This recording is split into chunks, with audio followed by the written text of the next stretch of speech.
여러분, 부동산 경매에 뛰어들었다가 수익은커녕 투자금까지 날리게 만드는 가장 큰 함정이 뭔지 아세요? 바로 유치권입니다. 이것 때문에 정말 골치 아프셨죠? 오늘은 이 까다로운 유치권을 어떻게 제대로 분석해서 오히려 남들이 못 보는 기회로 만들 수 있는지 그 방법을 속 시원하게 알려드리겠습니다. 맞습니다. 바로 이거예요. 유치권이라는 게 참 재밌는 게 잘만 다루면 수익을 2배로 뻥튀기 해줄 수도 있지만 반대로 어설프게 분석했다가는 투자금 전체를 잃을 수도 있는 진짜 말 그대로 경매의 최종 보스 같은 존재죠. 오늘 우리는 이 보스를 어떻게 공략할지 그 비법을 배울 겁니다. 이게 그냥 무서우니까 피해야겠다 이런 리스크일까요? 아니면 오히려 이걸 잘 알면 남들은 못 들어오는 나만의 기회가 될 수 있을까요? 오늘 전문가의 분석 틀을 가지고 이 위험을 어떻게 계산된 이점으로 바꿀 수 있는지 그 방법을 명쾌하게 파헤쳐 보겠습니다.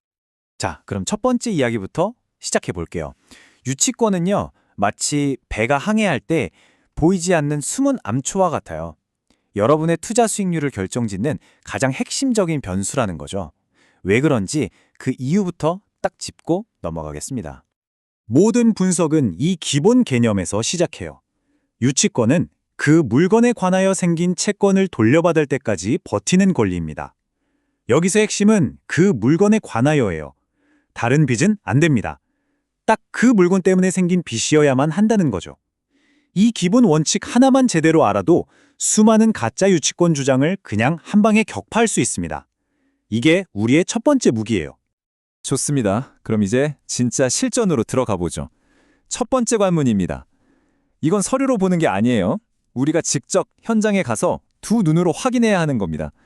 딱 이 질문을 던지는 거죠. 저기 공사하다만 저 구조물, 저게 법적으로 건물이 맞나?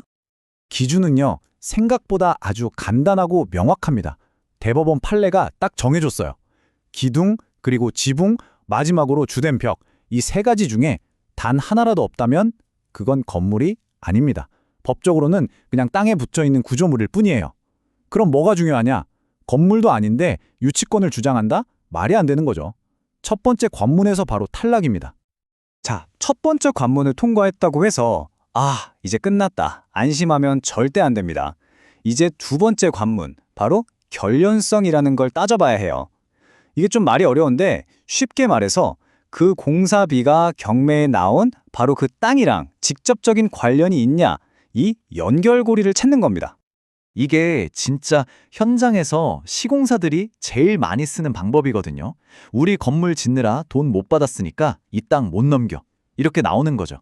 과연 이게 법적으로 말이 될까요?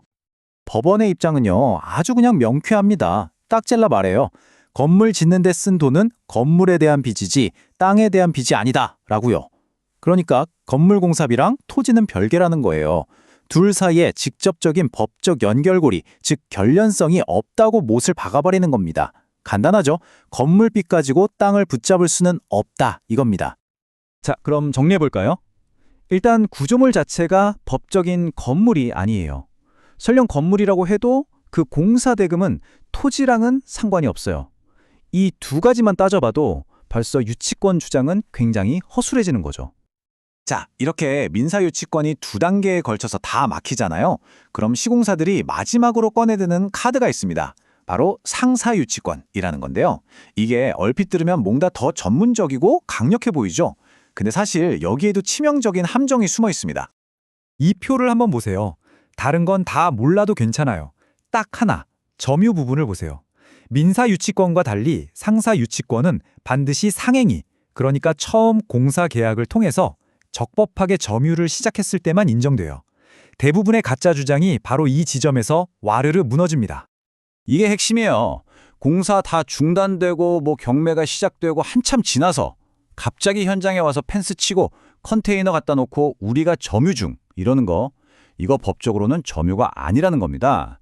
점유는 반드시 그 계약에 따라서 합법적으로 시작됐어야 해요. 나중에 와서 깃발 꽂는 건 아무 소용 없다는 거죠. 아시겠죠? 좋습니다. 지금까지 우리가 3단계 분석을 통해서 이 유치권이 법적으로 성립 안 된다는 걸 확인했어요. 와, 이겼다! 여기서 끝나면 하수입니다. 진짜 고수는 이 법률 지식을 어떻게 실제 돈으로 연결시키는지 즉 어떻게 현명한 입찰 가격을 써낼지까지 계상합니다. 법적으로는 우리가 이겼어요. 서류상으로는 완벽해요. 근데 현실은 다르죠. 현장에 버티고 있는 사람이 있는데 이걸 그냥 무시할 수는 없잖아요. 결국 소송을 통해서 합법적으로 내보내야 하는데 그 말은 곧 시간과 돈, 즉 비용이 들어간다는 뜻입니다. 예를 들어볼게요. 명도 소송하고 뭐하고 다 해서 한 1,000만 원 정도 비용이 들 것 같아요. 그럼 어떻게 해야 할까요? 아주 간단합니다. 내가 이 물건을 최대 얼마까지 쓸 수 있겠다 생각한 그 가격에서 이 1,000만 원을 무조건 빼고 입찰해야 합니다. 안 그러면요, 낙찰받고도 수익이 하나도 없는 그런 장사가 될 수 있어요. 이런 것들이죠. 뭐 변호사 비용도 들 거고 법원에 내는 소송 비용도 있겠죠? 또 막상 내보내려면 이사 비용을 좀 쥐어줘야 할 수도 있고요. 가장 중요한 건 이 모든 절차가 진행되는 동안 시간은 계속 가잖아요. 그동안의 대출이자 비용, 이것도 다 비용입니다. 현명한 투자자는 이런 것까지 전부 계산기에 넣고 두드려 봅니다. 그래야 내 수익을 지킬 수 있으니까요. 자, 그럼 오늘 내용의 핵심, 최종 정리입니다. 여러분의 3단계 유치권 분석 체크리스트예요. 첫째, 저게 독립된 건물인가? 기둥, 지붕, 주벽 확인. 둘째, 빚이랑 부동산 사이에 직접적인 관련, 즉 결련성이 있는가? 셋째, 상사 유치권이라면 그 점유를 처음부터 적법하게 시작했는가? 이 세 가지 질문만 기억하세요. 이것만 있으면 앞으로 어떤 유치권 물건이 나와도 쫄지 않고 자신 있게 분석해서 진짜 기회인지 아닌지 판단할 수 있는 강력한 무기를 갖게 되시는 겁니다. 이제 여러분은 가짜 유치권을 구별하는 눈을 갖게 됐습니다. 그렇다면 다시 한번 여쭤볼게요. 유치권은 이제 그냥 도망쳐야 할 리스크인가요? 아니면 어설픈 경쟁자들을 막아주는 아주 훌륭한 진입장벽인가요? 결국 아는 사람에게는 기회가 되고 모르는 사람에게는 함정이 되는 겁니다. 여러분은 이제 그 차이를 만드는 분석의 힘을 가지셨어요. 다음 경매법정에서 남들이 다 무서워서 피하는 그 물건에서 진짜 기회를 한번 찾아보시겠습니까?